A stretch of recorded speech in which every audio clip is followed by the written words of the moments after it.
Assalamualaikum warahmatullahi wabarakatuh.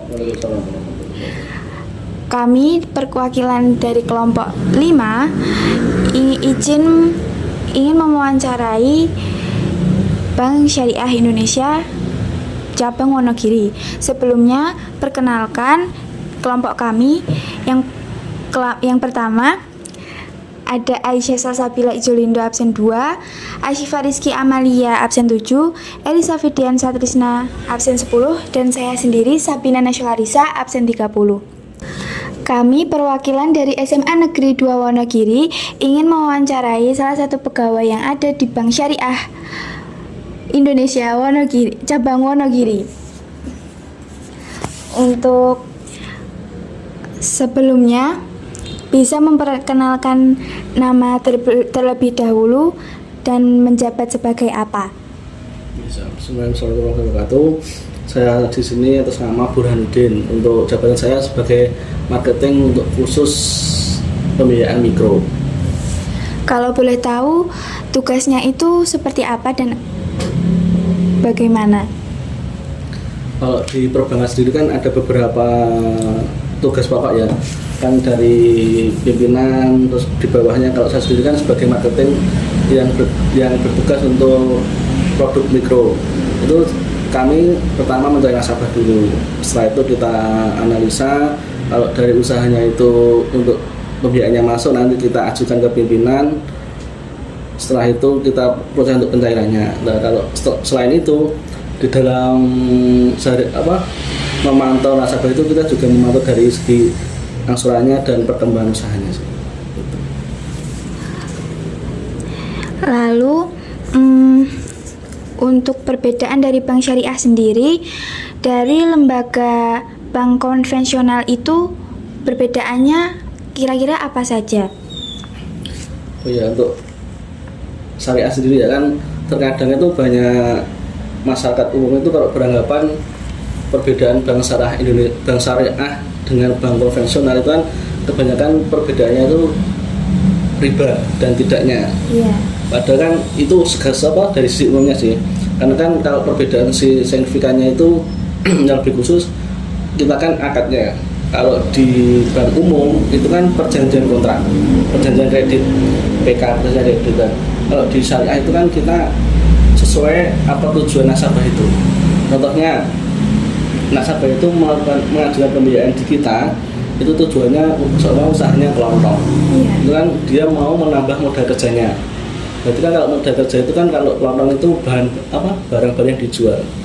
Contohnya mungkin dari itu sembako atau gula atau apa, sesuai dengan tujuan itu. Nah, kalau kita bank syariah Indonesia itu yang membedakan syariah dengan konven di akadnya. Jadi kalau tujuannya dari awal itu buat modal kerja, nanti kita angkat murabahnya juga modal kerja. Kalau digunakan mungkin nasabah menerima uang ya, kalau di bank konvensional kan nasabah itu menerima uangnya secara mungkin cash atau apa. Kalau di kita itu kan sebenarnya nasabah itu tidak menerima uang tapi menerima barang yang rencananya akan dibeli. Contohnya gula itu tadi, seumpamanya 10 juta pengajuan pembiayaannya 10 juta, berarti kan nanti dari bank syariah itu memberikan barang gula itu senilai 10 juta dan nanti nasabah yang pembiayaan itu menerima barangnya itu.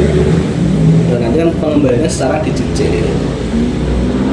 Berarti dari awal itu sudah ada kesepakatan. Sudah ada kesepakatan. Karena kan kita akadnya ada beberapa ya. Kalau pembiayaan itu murabahah, terus musyarakah. Tapi kebanyakan kita itu pakai yang murabahah. Murabah itu yang pembagi hasilnya itu. Kalau murabahah itu kan murabahah itu jual beli. Kalau misalkan itu kan sewa menyewa. Kalau misalkan kita jarantung kan. Kalau kebanyakan itu ke murabahahnya. Kan jual beli tadi sebenarnya kan kalau bank syariah itu kan menyediakan barang sesuai apa yang nasabah kebutuhan. Tapi kan nggak mungkin karena kan kita juga terbatas tempat, juga waktu. Dan jadi nanti ada akad tersendiri yang mau mewakili nasabah bank itu untuk membelikan barangnya itu. Namanya akad wakalah. Itu mewakilkan seperti surat kuasa dari bank ke nasabah untuk membelikan barang yang sesuai dia inginkan. Kalau mudharabah sama musyarakah itu kan ada yang biasanya itu kayak bagi hasil, tapi misal ada yang rugi, tapi itu biasanya yang rugi itu yang menanggung, yang memberi modal. Sedangkan kalau yang musyarakah itu ada yang rugi tapi ruginya itu dibagi dua. Itu gimana maksudnya?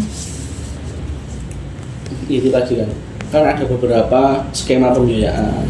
Kalau yang murabah itu kan jual beli. Jadi kan dari awal sudah perjanjian, soalnya kan harga barang yang mau dibeli itu kan 10 juta. Iya. Kan kita sendiri kalau jual beli kan nggak mungkin menjual dengan yang sama, tetap ada keuntungan sendiri. Mungkin selisihnya 1 juta atau bagaimana. Jadi kan nanti total yang harus nasabah kembalikan ke perbankan itu kan sesuai harga jual. Jadi harga pokok plus keuntungan itu namanya harga jual. Kalau di kan bunganya itu. Iya. Itu mas tadi jadi 11 juta. Kan otomatis kalau ada kerugian yang harus dikembalikan juga 11 juta itu. Selama diasuh sama 10 bulan atau berapa atau 1 tahun. Kalau di suatu saat dia berjawab di setengah perjalanan ada kerugian atau apa, tetap nanti nasabah itu harus mengembalikan sesuai dengan harga jualnya itu 11 juta. Itu kan kalau jual beli. Kalau yang misalkan itu kan sewa menyewa kan. Itu tidak jenis. Jadi selama pembiayaan 12 bulan seumpama kan nanti kalau dia ada kerugian tidak keuntungannya tidak semua dibayarkan, hanya sebagian saja. Gitu.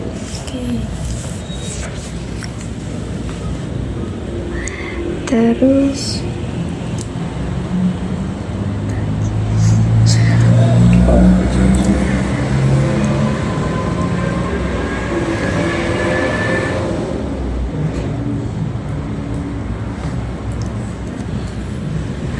apa saja produk simpanan unggulan yang ditawarkan oleh BSI? Apakah sama atau berbeda dengan produk bank konvensional?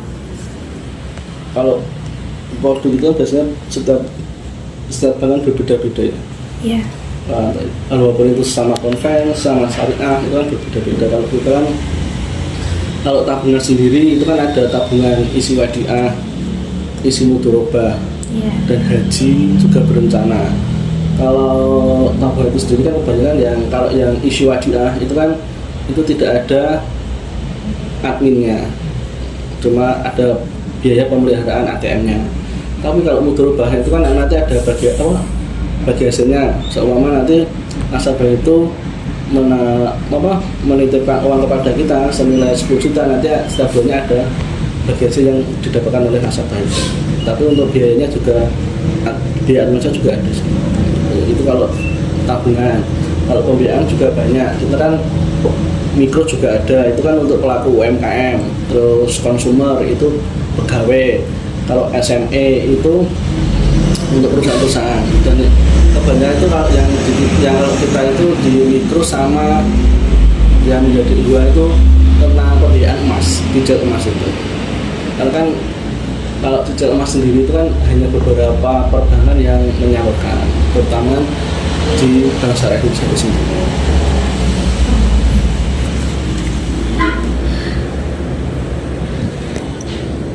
Apakah seluruh layanan dan kegiatan usaha BSI itu sudah sepenuhnya berbasis syariah? Insya Allah sudah berbasis syariah sih. Karena kan kita juga mengacu semua itu, kalau kan juga kita itu untuk strukturnya kan dari ada Dewan Syariah, ada Dewan Syariah, jadi kegiatan kita semua di bawah itu dimonitor oleh Dewan Syariah itu. Kalau itu di bawah itu ada sedikit nanti ada teguran dari Dewan Syariah. Lalu, bagaimana strategi Bank Syariah Indonesia dalam mengedukasi atau memigrasikan nasabah dari sistem konvensional ke sistem syariah? Kan untuk saat ini ya, di keadaan zaman sekarang ya kan, itu sudah banyak masalah itu yang melek terhadap syariah ya. Iya. Karena kan terutama di pendidikan sendiri kan sudah banyak yang ke syariah. Nah, itu kan kita juga mensosialisasikan lewat iklan-iklan atau ada pertemuan-pertemuan seperti di RT atau di kabupaten, kita kan sosialisasinya seperti itu. Juga ada ormas-ormas tersendiri, itu kita nanti sampaikan lewat pertemuan-pertemuan. Berarti semakin banyak nasabah konvensional yang pindah ke Kalau saat ini Bank sudah banyak sih Syariah. yang pindah, yang hijrah dari konven ke syariah. Oh iya. Terus apakah simpanan nasabah di Bank Syariah Indonesia itu dijamin oleh LPS atau lembaga penjamin simpanan? Lalu bagaimana mekanisme penjaminannya? Kalau LPS alhamdulillah kita sudah bekerjasama ya, karena untuk perlindungan dari konsumen sendiri kan kita LPS itu ada 3 kriteria yang kita kerjasamakan, kan tersedia simpanan harus dapat diakses dan digunakan secara mudah oleh nasabah. Terus terjamin, simpanan harus dijamin oleh LPS itu sendiri dengan ketentuan yang berlaku.